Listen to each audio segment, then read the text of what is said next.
की इस पावन धरा को नमन करते हुए आज इस चुनावी समर में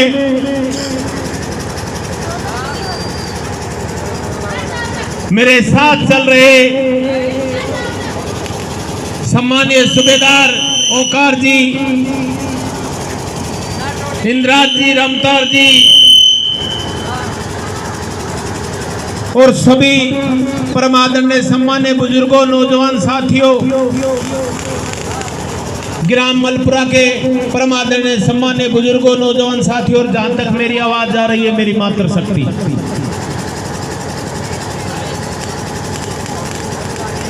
आज हम आप लोगों के बीच में आए हैं आप लोगों से निवेदन करने, आप लोगों को विश्वास दिलाने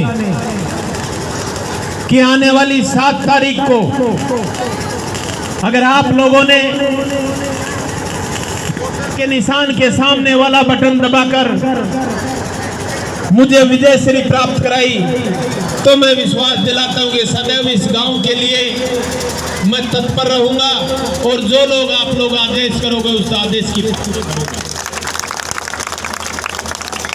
अभी सूबेदार जी ने और ने सभी ने जो बातें बताई, मैं तो इतना ही कहना चाहूंगा। सूबेदार जी जब मेरे पास गए तब ये गए थे कि डंडे के लिए सिर्फ 10 लाख रुपए लेने के लिए, लेकिन मैंने कहा कि डंडा जिसके लगा रहे हो उस मंदिर में मूर्ति और लगा दो। अगर मूर्ति लग गई तो फिर जो मेरे सामने खड़े हैं मेरे युवा साथी, ये उस मंदिर में जाएंगे, मेरी बहन बेटी उस मंदिर में जाएंगी और शिक्षित होकर इस गांव का भला करेंगे, इस गांव का विकास करेंगे। और मैंने जबरदस्ती इनको कहा और उसके बाद में यहाँ आपके सीनियर सेक्रेटरी खोली और कामों की मैं बात नहीं करूंगा। आप लोगों के बीच में ये निवेदन करने आया हूं कि आने वाली 7 तारीख इस बात का फैसला करेगी कि राजस्थान की उस बड़ी महापंचायत में आपके बीच का व्यक्ति, आपका भाई, आपका बेटा, एक किसान पुत्र राजस्थान की उस विधानसभा में जाए या वो लोग जो व्यापारी हैं, व्यवसायी हैं, वो उस विधानसभा में जाए। ये फैसला आप लोगों को करना होगा, ये आपको सोचने की आवश्यकता है। बहुत से लोग नई नई बातें करते हैं, लेकिन एक बात कहना चाहता हूं आज आप लोगों के बीच में। पिछली बार कहा कि हमने अभिमन्यु का वध कर दिया, लेकिन अब की बार एक बात आप लोगों के बीच में कहना चाहता हूं कि पिछली बार अभिमन्यु था मैं, लेकिन अब की बार अर्जुन बनकर आप लोगों के बीच में आया हूं और मेरा साथ देने के लिए स्वयं कृष्ण भगवान के रूप में हनुमान जी बेनीवाल कंधे से कंधा मिलाकर आप लोगों के लिए काम कर रहे हैं और पूरा जाट समाज आज कोटपुतली का वो आप लोगों के साथ कंधे से कंधा मिलाकर खड़ा हुआ है। मैं कहना चाहता हूं उन शकुनियों को, उन दुर्योधनों को, उन दुशासनों को कि अब अर्जुन रुकने वाला नहीं है। तुम जितनी ताकत लगा सकते हो लगा के दिखा देना।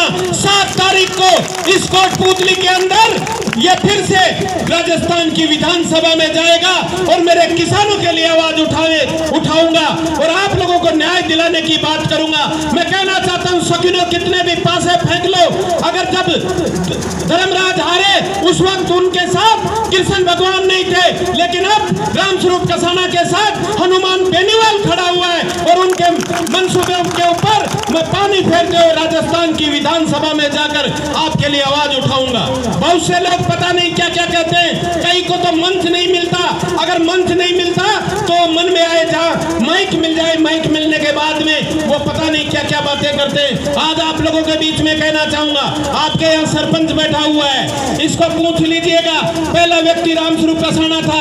8 तारीख को दीपावली के दूसरे दिन भी मैं व्यक्ति था जो हंसराज पटेल के पास अकेला चल कर गया और उनको कहा अगर तुम्हें टिकट मिलता है तो मैं चुनाव नहीं लड़ूंगा और सबसे पहले स्वागत करने वाला कोई व्यक्ति होगा वो रामस्वरूप कसाना होगा। उन्होंने भी कहा था कि हम निर्दलीय चुनाव नहीं लड़ेंगे, लेकिन बहुत से शकुनी इस समाज में जो टुकड़े करना चाहते हैं उन लोगों ने लगाकर और उनको फिर से आप लोगों के बीच में लेकर आए। उसके बाद में सरपंचों ने सभी ने मीटिंग की, डेलीगेटों ने मीटिंग की। ये सरपंच जी खड़े पूछ लो भी तो कहते हैं मैं बोल को कौन सीखो, अब भी ना सीखे तो कब सीखा हो। मैं आपको बताना चाहूंगा, इन्होंने बुलाया तब ये कहा कि आप अकेले आओगे और अकेले आकर हमारी बात सुनोगे। सूबेदार जी, पहला व्यक्ति रामस्वरूप कसाना था, इनके पास अकेला गया और अकेले जाकर इन्होंने कहा तुझे चुनाव नहीं लड़ाएंगे। तो मैंने कहा जब आप लोग चुनाव नहीं लड़ाओगे तो चुनाव लड़के मैं क्या कर लूंगा। और उसके बावजूद पहला व्यक्ति में साइन करके आया, पूछ लो ये बैठे हुए हैं। लेकिन फिर भी वो दृष्टांत की तरह हंसराज पटेल नहीं आया, क्योंकि वो अपने आप में वो अंधा हो चुका है। उसको पता नहीं कि किस दशा में इस समाज को लेकर जा रहा है। ऐसे लोगों से बचना होगा, आपको समझना होगा, सोचना होगा। आने वाली 7 तारीख को अगर आपने वोटों का बंटवारा कर दिया तो फिर ऐसे लोग, ऐसे व्यापारी इस कोटपुतली में आकर राज करेंगे, जो सिर्फ आपके ऊपर बीसीआर भरने का काम करेंगे, किसानों को सिर्फ अत्याचार करने का काम करेंगे। उनसे बचने के लिए आने वाली 7 तारीख को आपको पानी के बोतल के सामने वाला बटन दबाकर इस कोटपुतली में किसान के बेटे की जीत सुनिश्चित करनी है। आपको अपनी जीत सुनिश्चित करनी है। मैं पूछना चाहता हूं, 5 साल तक कहां गए थे वो लोग जो घर में सोते सोते आप चुनाव के टाइम में आए? 5 साल क्यों नहीं आए? क्यों नहीं पूछा किसानों पर अत्याचार हो रहा है? क्यों नहीं कभी आवाज उठाई? गांव में कहीं, ढाणी में कहीं गए क्या? लेकिन चुनाव के टाइम में इन बरसाती मेंढकों को सिखाना होगा कि बरसात हो तब जो मेंढक ट्रन करता है वो सिर्फ बरसात में ही खत्म हो जाता है, उसके बाद में उसका कोई अस्तित्व नहीं होता है। ये सोचने की आवश्यकता है आप लोगों को, ये समझने की आवश्यकता है। आने वाला समय इस बात के लिए राजस्थान की उस बड़ी महापंचायत में आप जाए, एक किसान का बेटा जाए, हनुमान जी बेनीवाल ने एक आवाज उठाई है किसानों के लिए कि हम राजस्थान में अगर हमारे आप लोगों ने हमें चुनकर भेजा तो ये विश्वास दिलाते हम किसानों को कि आपकी बिजली फ्री करवाएंगे, बिजली का बिल नहीं आने देंगे। ये विश्वास दिलाने आया हूं आपको, ये विश्वास दिलाने आया हूं कि जिस सरकार ने आपको 1 महीने का बिल देकर किसानों के ऊपर अत्याचार करने का काम किया, मैं पूछना चाहता हूं कितने परिवार ऐसे हैं जिनमें नौकरी में जो हर महीने बिल भर सकते हैं, उनका कनेक्शन कटेगा अगर आप लोगों ने फिर इस विधानसभा में अगर आपने वोटों का बंटवारा कर दिया तो। मैं कहना चाहता हूं मंच पर आप सब लोग विराजमान हो, मेरे से ज्यादा समझदार हो, सोचना समझना और फिर मतदान करना। अगर आपके दिल की आवाज आए, ये पहला व्यक्ति है जिसने हर गांव, आपके एक भी गांव मुझे बता दो मेरे से पहले जिसमें कभी स्कूल भी हुआ करती थी क्या? हर जगह आपके सिर्फ मलपुरा और बालाकर नांगल में सेकेंडरी स्कूल थी, उसके अलावा एक सीनियर स्कूल थी चिमनपुरा, एक सीनियर स्कूल थी गोनेडा, उसके बाद में 8वीं की स्कूल हुआ करती थी। उन सबको मैंने आपके गांव में, ढाणी में अलग जगाई कि हमारी बहनें, हमारी माँ, जो बच्चे हैं वो स्कूलों में जाएं और शिक्षा के मंदिर में जाकर और फिर शिक्षित होकर इस देश का विकास करें, इस राज्य का विकास करें। हम चाहते हैं कि आने वाले समय में हम सब लोग मिलकर विकास की बात करें। अरे ये चुनाव है और चुनाव के अंदर हम सबको मिलकर एकता के साथ, अखंडता के साथ खड़ा रहना होगा।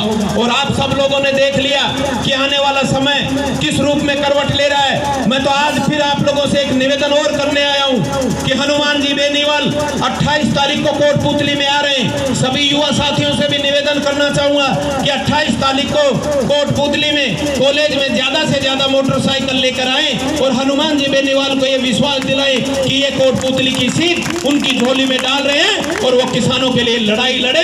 ये किसान हर सूरत में एक होगा। मैं कहना चाहूंगा किसान भाइयों, अगर अब की बार आपने सही मतदान नहीं किया, फिर राजस्थान की विधानसभा में किसान के लिए कोई बोलने वाला नहीं होगा। अकेला व्यक्ति है जिसने 5 साल तक आपके लिए लड़ाई लड़ी और लड़ाई लड़कर वसुंधरा की नाक में नकेल डालकर आपके 50,000 का लोन माफ करवाया। पहला व्यक्ति है हनुमान बेनीवाल। आप सबको समझना होगा, सोचना होगा मतदान किस रूप में करें।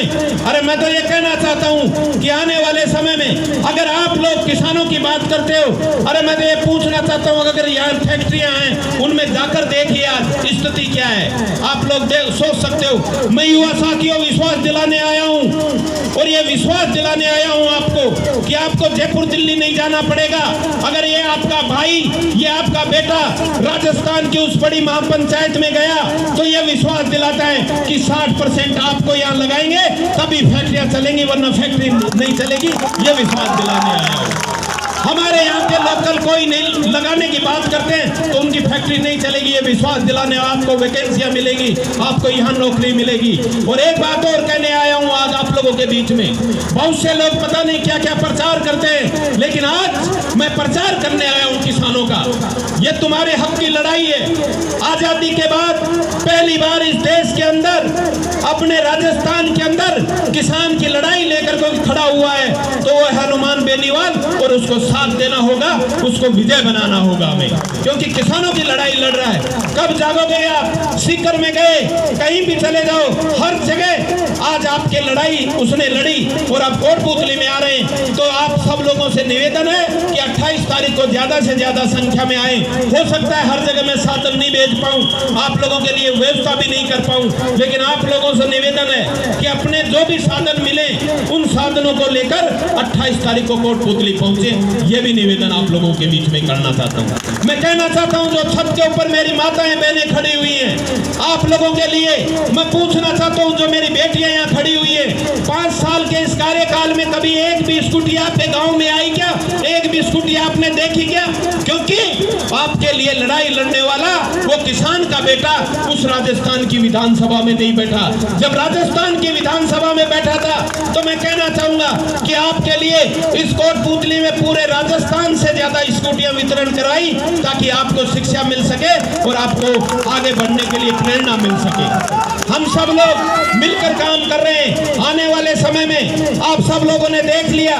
मैं तो इतना एक बात और कहना चाहूंगा, अगर कोई भाई के मेरे 2008 के कार्यकाल से किसी प्रकार की कोई कमी रह गई हो या मेरी गलती हो तो उसको तो माफ करें, और सब मिलकर उनसे मैं माफी चाहता हूं। आप लोगों को मिलकर काम करेंगे, लेकिन अब की बार मतदान में सरपंच जी कोई मन करती है। मैं पहले एक तरह अपना थार से निवेदन ही कर लो तुमको। तो आप लोगों से निवेदन है कि आने वाली 7 तारीख को सभी मेरी माताओं बहनों से भी निवेदन करना चाहूंगा कि आप लोग सुबह जल्दी काम खत्म करके, सिर्फ आपका चुनाव चिन्ह है बोतल, पानी की बोतल, उसके सामने वाला बटन दबाकर इस कोटपुतली में एक विकास के नए आयाम स्थापित करने के लिए फिर से मुझे चुने, फिर से मुझे मौका दे। ये निवेदन लेकर आप लोगों के बीच में आया हूँ। आप लोगों से निवेदन करना चाहता हूँ, हो सकता है हर जगह मैं नहीं पहुँच पाऊंगा, लेकिन आज इस मंच पर मैं क्षमा चाहता हूँ और आप सभी से अनुरोध करता हूँ कि एकता के साथ आप सब लोग मतदान करें। और सभी को अगर कोई मेरे से रूठ भी रहा है तो उससे आज ही ये समझ ले कि मैं जब गांव की फर्श में माफी मांग ले, उससे बड़ी कोई माफी नहीं होती। उन सबको आप राजी करें और एक साथ मतदान करवाएं। मैं तो आप सब लोग सरपंच जी, आप सब लोग जानते हो, गांव गांव ढाणी ढाणी घूमकर देख लो क्या माहौल है क्या नहीं है। अगर फिर भी आप लोगों ने किसी के बहकावे में आकर या रिश्तेदारी, अरे रिश्तेदार जब भी हमारे आए तो उसको तिलक दो, अगर तिलक लेने वाला है, और वैसे मान सम्मान दो, अच्छी रोटी खिलाओ, अच्छा घी डालो, अच्छी सब्जी बनाओ, और उसके हमारा फिर भी कुछ बचे तो उसके लिए और चावल बना के दो और गीत गवा दो। लेकिन मतदान सिर्फ बोतल के ऊपर करो, ये तुम्हारा अधिकार है और इसके लिए आप सबको एक होना होगा। और आने वाले समय में आप सबको सिर्फ बोतल के ऊपर मतदान करना है। यही बात लेकर आप लोगों के बीच में आया हूँ। मैं आपके इस बस्ती में झोली फैला रहा हूँ, इस झोली को खाली मत कर देना।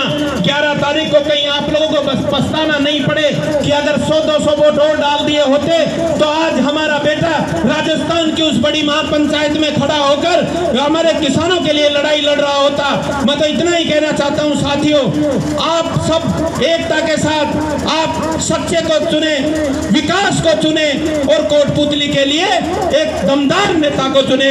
आप सबको मेरी ओर से बहुत बहुत धन्यवाद। जय जवान जय किसान, राम राम साहब।